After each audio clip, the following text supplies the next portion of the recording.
everyone, welcome to the American Horror Story after show on theStreamtv. So excited to be back. Xavier's still out, but he'll be back with us in January. So I'm Kristin Carole, and I have the lovely Jocelyn Polite with me. Hello. Welcome back.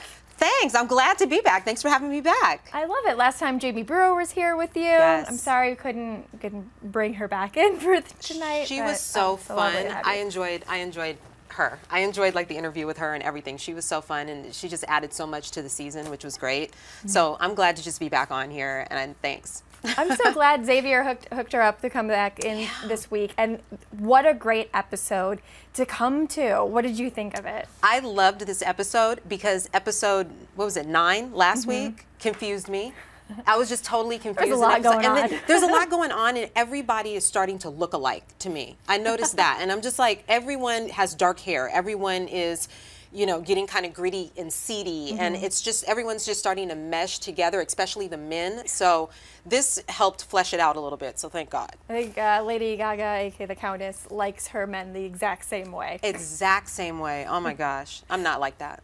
But we got to talk about two other ladies. Let's start off with Iris and Liz, the most fabulous people on the show at the moment. I feel like they're just oh my gosh, literally killing it.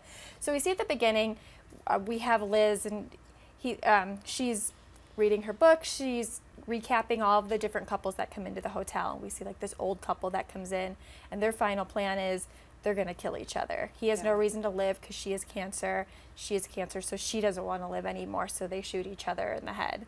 And all of a sudden, Iris comes in afterwards, and it's kind of mad about the cleanup, but it gives them an idea of, let's kill each other. What did you think about that when you saw And they bonded. I know in the beginning they bonded, you know, I remember that they had that bond in the beginning, but it just seems like they've gotten a lot closer, you know, through this, like, you know, this place, this hotel that they just feel so trapped in. So, I mean, yeah, I thought that was interesting, but I also just thought, as with everything else with Ryan Murphy, it's been really interesting the way that he's worked in the history of that actual hotel into the storyline. So I don't know if like a couple committed suicide there, but with all the blood and gore and murders that have happened in that, you know, in that hotel in real life, I wouldn't be surprised if that was like one of the things. Absolutely. There were so many things going on. It's now like the hotel itself in LA, you guys, it actually exists. It's based off of something. And the place had to change its name because too many people were going there looking for, you know, it was the Hotel Cecile, and now it's the Stay on Main, I think it is, if that's correct. Yeah. So it's kind of crazy that way. But we saw them definitely bond, like you said a few episodes ago, when Iris came into her own, and Liz kind of helped guide her through that because she had been through the same thing. She didn't know who she was, and now they're bonding over the common. They have no other reason to live. Right. And so his idea, or her, excuse me, I keep saying his because I keep thinking Dennis O'Hare in my head because he's amazing and everything. But Liz has the idea of, well, I want to talk to my son first and kind of apologize for everything that's going on and reconnect. Did you think when the son came to the hotel that he would be as compassionate with him? No. The whole thing with the son, it took me by surprise because I thought that, I guess we expect with something like that the son would be like, no, what happened to my dad? Why did you leave me? Why are you dressed like that? But it wasn't like that. I mean, he already knew it was him, you know, and that whole conversation, but it was so pleasant and it was such a good conversation that I was like, I didn't think that he knew, but I was like, this is going in the right direction. There's no way that they're going to want to go through with this plan, even though I thought, you know, it's a good plan to get out of this hotel. But I was like, there's no way that that's going to happen because he was a good son. You know what I'm saying? He wasn't like, you know, somebody that turned out bad. He turned out great. And it was cool, too, because, again, like you said, I had no idea that the son was going to be as forgiving of I mean, obviously, he still had a little daddy issues with it when Liz said, oh, I can't believe I raised such a good son, and he goes, well, you actually didn't, Mom did, and gave hints and stuff along the way. But how they introduced Douglas, he's kind of this stereotypical, like, average Joe in his khakis and the sweater with the little shirt popping up, and you're kind of looking at him, and I stereotyped him like, oh, he's not gonna like his dad dressing in drag. Basically. He and his wife are going to Boulder. They're gonna live, you know, you can imagine that they're gonna buy this, you know, really quaint little house in Boulder and like raise kids, and you just have this idea like they're gonna walk the kids to school. I mean, I saw him that way, you know what I mean? And he just was very agreeable, and he was very supportive and understanding, and I think it took Liz by surprise, you know, because she was like, oh, you actually you're okay with me like this. Like, there's a reason for me to get out of this hotel. Like, it became different. There's a you know what I reason to mean? live. There's a reason to live, and there's a reason to maybe not be here. You know what I mean? Because I think there was just a lot of like dreary kind of depression, and my life isn't going the right way. That's what you gather, you know, with people that check into this hotel, with the guests that become permanent residents. So I think that with her, it was kind of like, maybe I want to live. Maybe I actually want to get out of here and do something different. That's what I picked up. And Liz decides that and goes up to Iris and says, hey, you know what? I don't actually want to kill myself. After Iris shows this amazing... we were laughing so hard, you guys. What did you think of Iris's tribute video? Like, I hope that makes the rounds on the internet, the entire version. With the cat and like the monkey holding the tiger, and I was just like, and she had like fields of lilies and poppies, and I was just like, okay. I mean, she had it all planned out. She was like, this is my life. This is how it was interesting though, because that's how she saw herself. But we see her as this like murdering crazy lady, honestly, like that, you know, is at the front door. If you ring that bell, you're going to a horrible room and you're going to die. So I mean, just to be able for her to see the way she sees herself was hilarious, because she's like cat lady.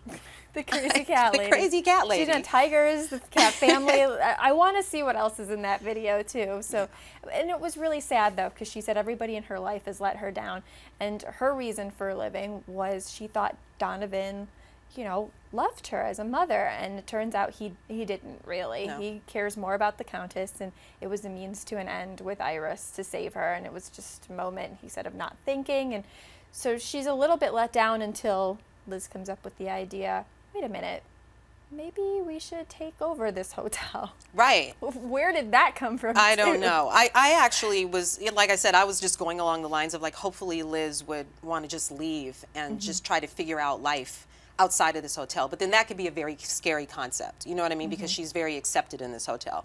But yeah, take over the hotel, that's a fight. I mean, I guess we'll find out after Christmas. But that's a major, major fight right there to take over this hotel. She has to keep it. That's her runway. Yeah, it is. That's her, and we have to talk really quickly. That's her New York Fashion Week in play. The help that they had gotten from one of your favorites, Miss Evers. I love Miss Evers. The fact that she got a washer and dryer, that's a shame that I was like happy for her. Yeah. First of all, she was happy that she got detergent.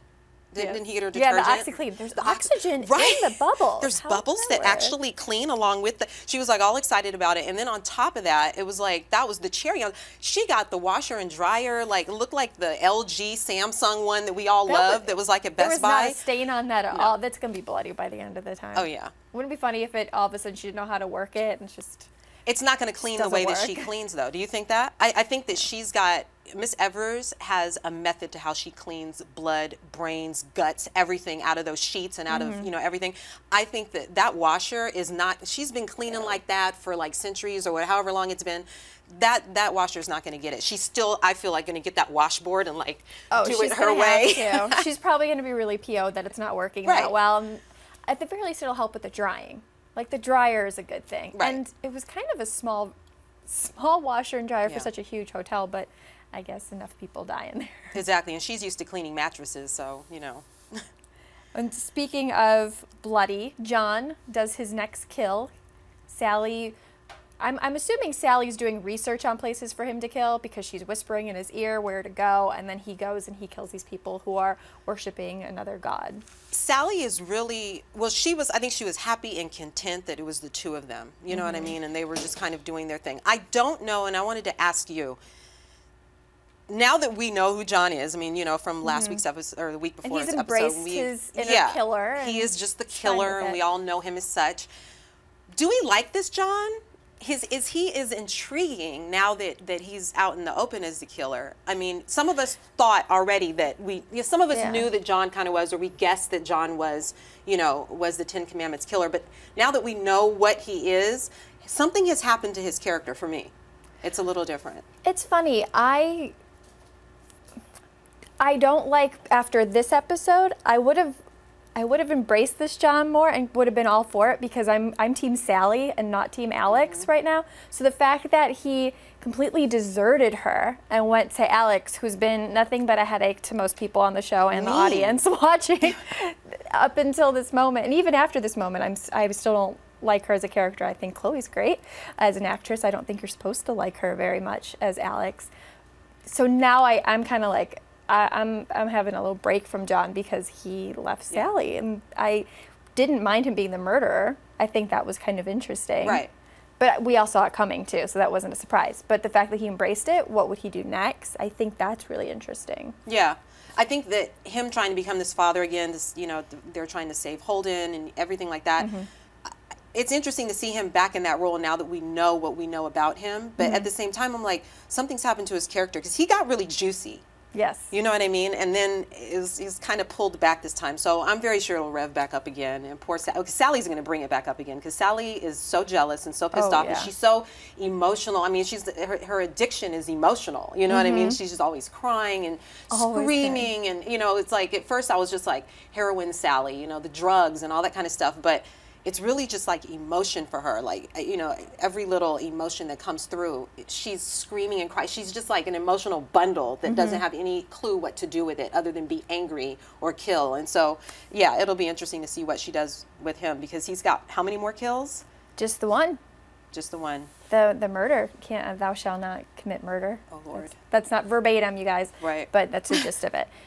So he has to do that next. Now the big thing gets to be, is Alex going to accept that? And then on top of it, they found the kids. We're back to the school children. So we saw more vampire kids, which so many people have been wondering what had happened with them.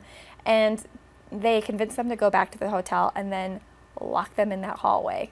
Right, and that's their solution. And I don't necessarily think that is what the Countess quite had in mind in terms of how to take care of or how to deal with these kids.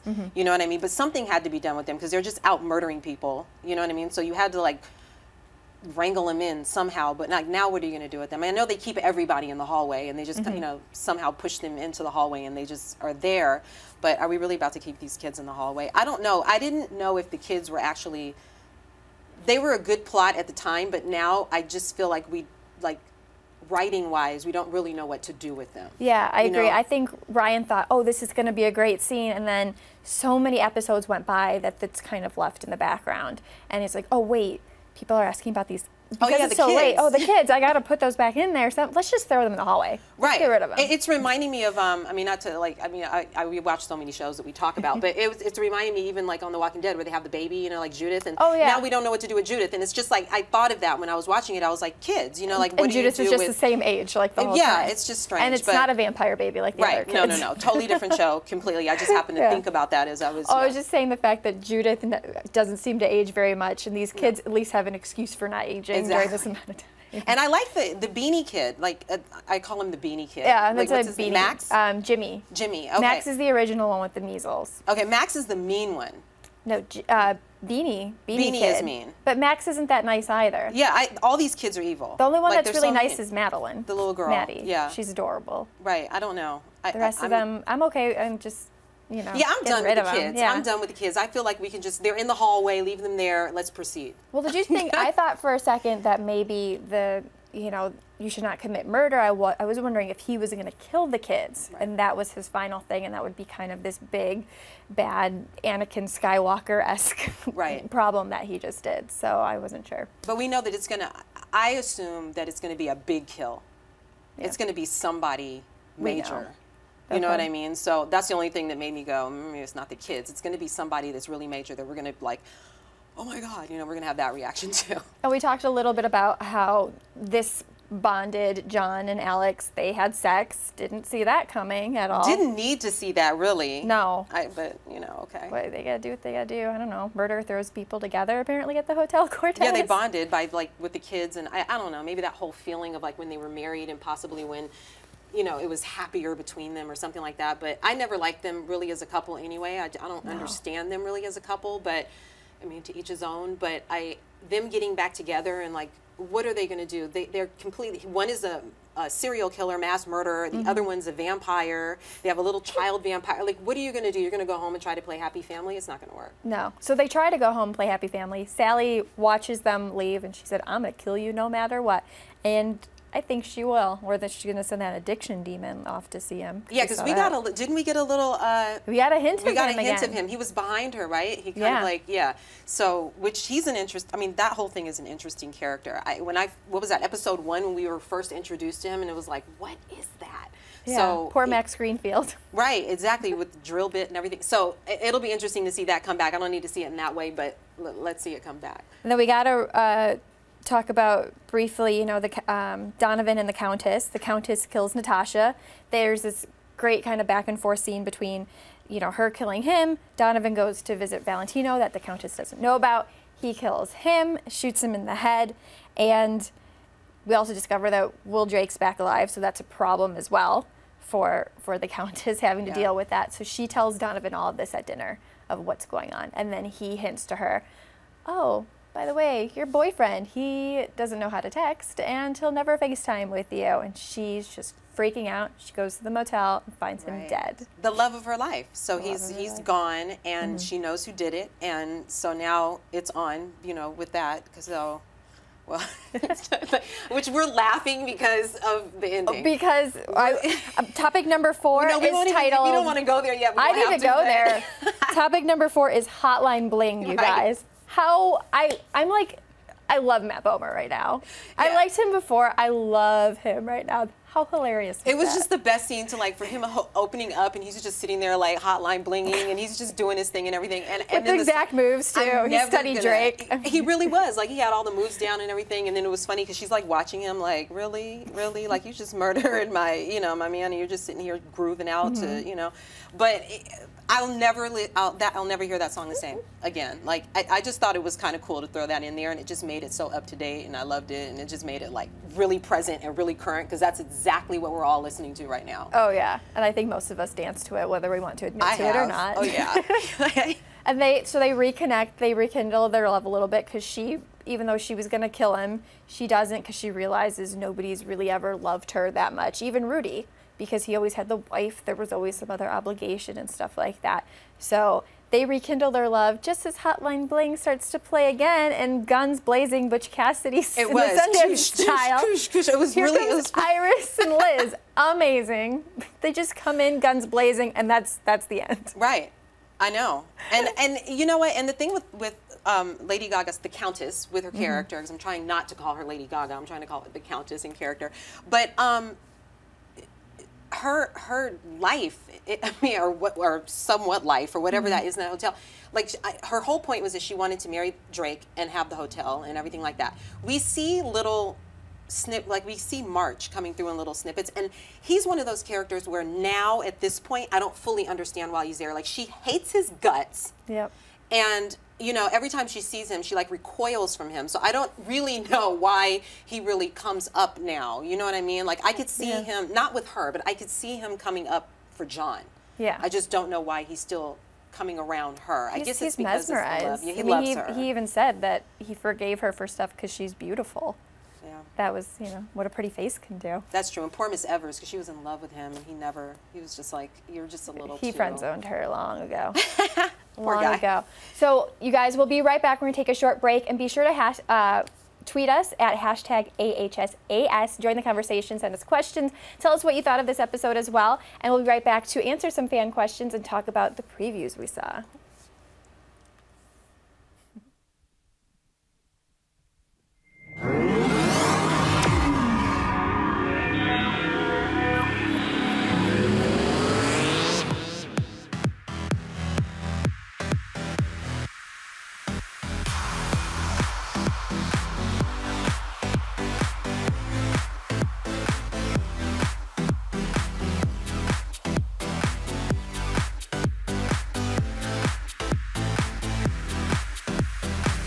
In case you missed it live. In case you missed it live. In case you missed it live. How did we not figure that out? We had a crazy vampire threesome. And you can't unsee that. That's burned into my brain now. I was like, How did you get here? No. Look at me. I'm dancing. You know why we saying yes. You know why we saying yes. He is quite something. We're like, inseparable. She was shadier than Sunglass Hut with Ray-Bans on sale, ladies and gentlemen. No, it wasn't. Come on! You just went to a totally different direction on that. When a billionaire goes broke, it means he's got like $4 million. Hold the phone. Hold on. Bro. I found her to be deliciously out of control. Oh man, looking forward to this fight. Ooh, they about to get together. Watch, it's about to go down. Somebody better take some pictures of this. He just slapped the crap out of Nick. And he's just you know, you can't count anything out. It's been another awesome night at theStream.tv, guys. Awesome. Thank you for joining us, you guys. Yes. We love you.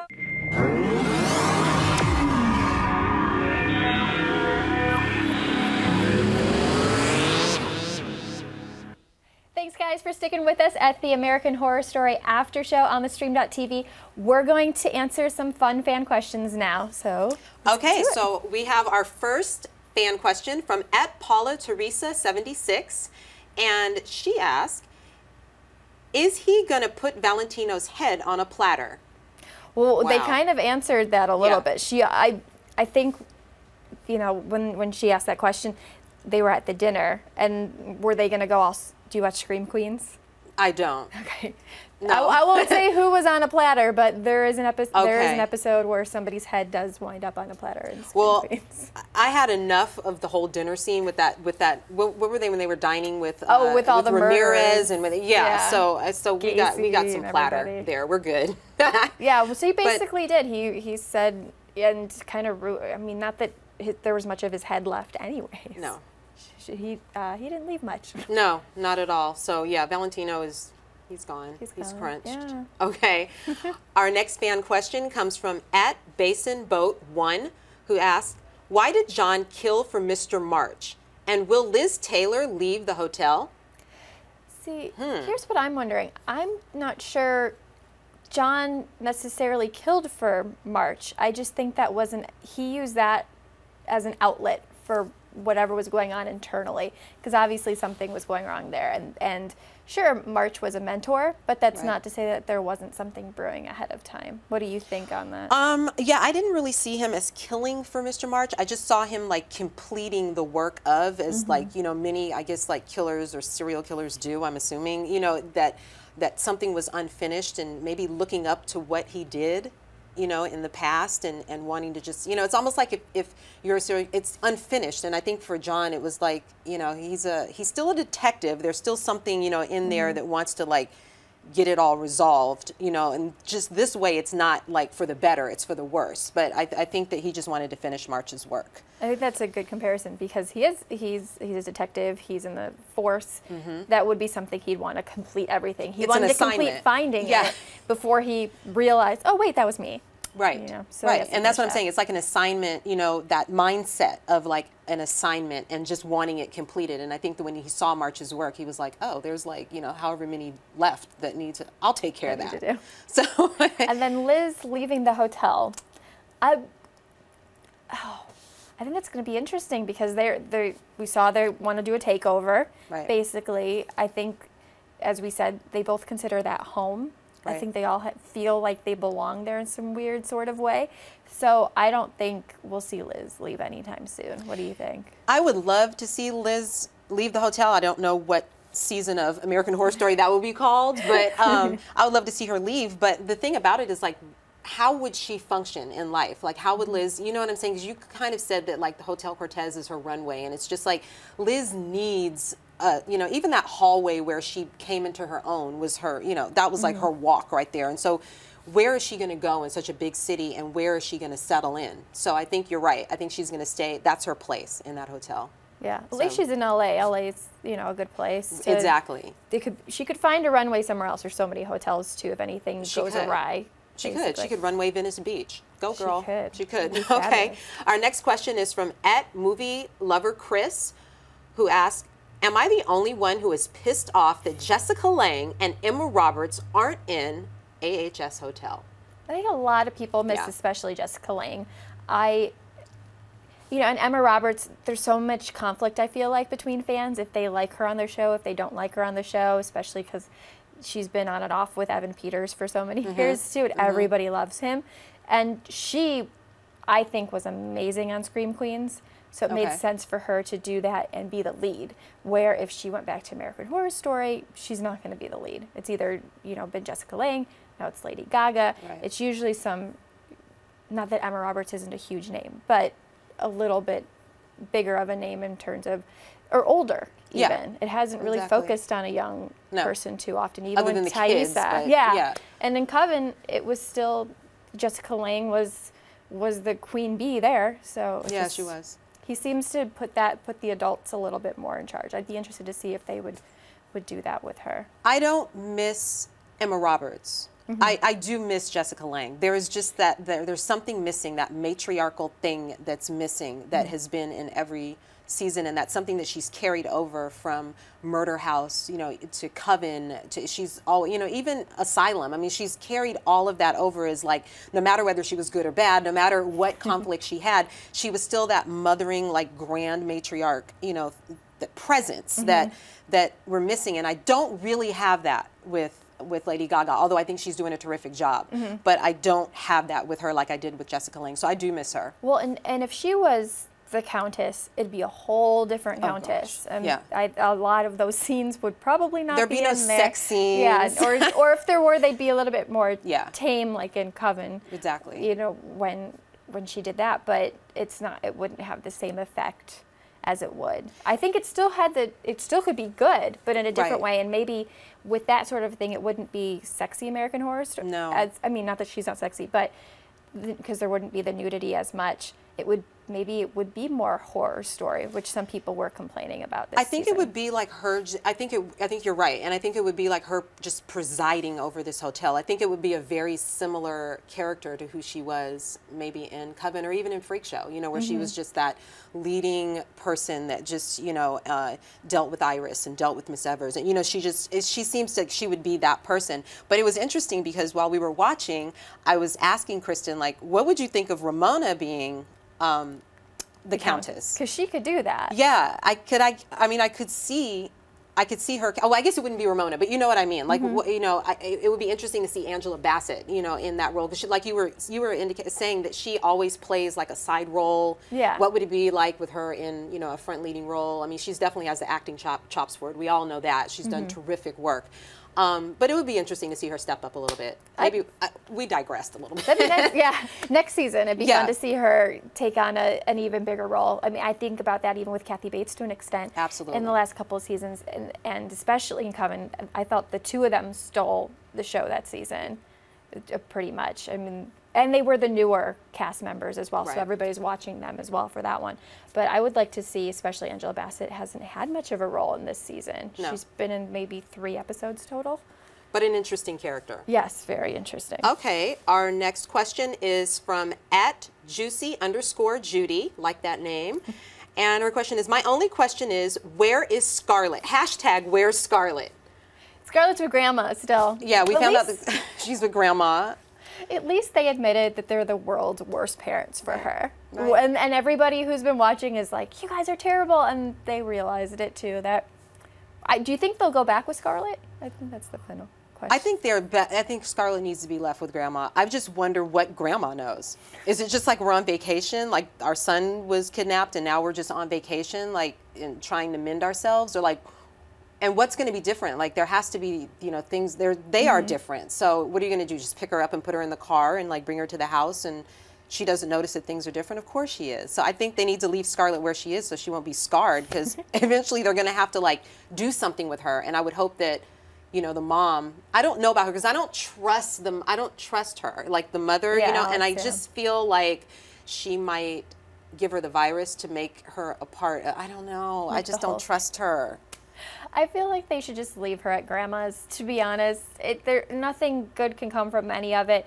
Alex had visited, they did mention briefly twice, I think they said only 2 or 3 times, to go visit Scarlett since that time where they dropped her off at Grandma's. So it hasn't, you know, Scarlett's going to be better off. Less therapy bills, trying to figure out her dad's a murderer and mom's a vampire, and so is her brother. But that's what we were all thinking too. Where is Scarlett? I think all of us were thinking the exact same thing. All right, and final question of the night. Okay, and our final question of the night is from @Gagaholics. question is, who will be the last 2 victims of John? So I think probably the last victim, since we just have, you know, thou shalt, you know, not murder. So right. Who does he do for that big kill? And a lot of people have been saying March, if he finds out that, in fact, he had the Countess take Holden, that he would be so pissed off and do that. Or if Alex is in jeopardy because she left those kids in the hotel in the hallway, and then the Countess finds out and goes to kill her, maybe the Countess is the one that he ultimately ends up killing. I think it's either his wife or Sally. I don't know why. I think that, because him and Sally, they came close tonight. I mean, he didn't want to kill her. You could clearly see that he was just backing her off, you know? But Sally is escalating. So something I feel like is going to happen between them. And then his wife, it just is too safe and cuddly right now. Yeah. And I'm not buying it, so I'm just kind of like, something's going to happen.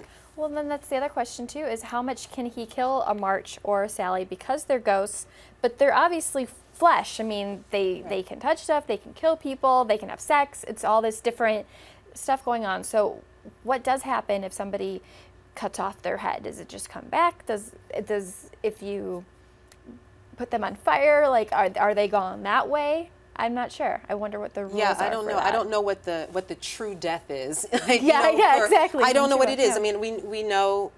I mean, we have an idea of what happens when a vampire dies with certain things. You know, like a stake or, you know, whatever. However, a vampire dies, you cut their head off, they explode. I don't know. I mean, there's been, you know, different shows and different theories of how a vampire dies. So I'm wondering, you're right. How do they die? How does the ghost die?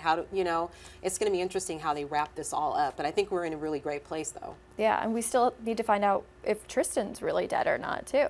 Yeah, so, Tristan. And Finn Wittrock, like I said last week, I mean, he's talked about he'll be back in some form. Wouldn't Liz be happy? Oh, Liz would be so happy. So, and the previews were crazy. We don't have too much time to talk about that, but really quick, what's your thoughts? One sentence. Oh, gosh. I don't know. You know, I don't even know where they're headed. I love it. I mean, I'm just into it. I don't know exactly where they're headed. Like I said, I'm interested in what's going to happen with Sally. She is an interesting character to me, and I'm not sleeping on Miss Evers, because she's going to be up to something too. They gave her a washer and dryer, but you know, she's not going to become Miss Whirlpool overnight. She's something is going to happen, I believe, with her as well. I like the idea of just Miss Evers now. She's just like the lone person at the very end, and she just looks at everybody dead on the floor and goes, oh, well, thank goodness I have a washer dryer now, and that's the end. Right, I have a purpose, like a real purpose now. But I think that's great. So thank you guys so much for tuning in with us this week. What a crazy episode. It was super long.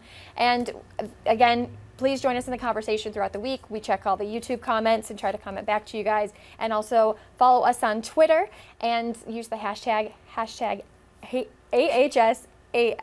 So thanks again, and thank you, Jocelyn, for joining us. Thank you. Thanks for having me, and happy holidays to everyone. Yeah, happy holidays. We'll see you guys in a couple of weeks. That's right. Bye.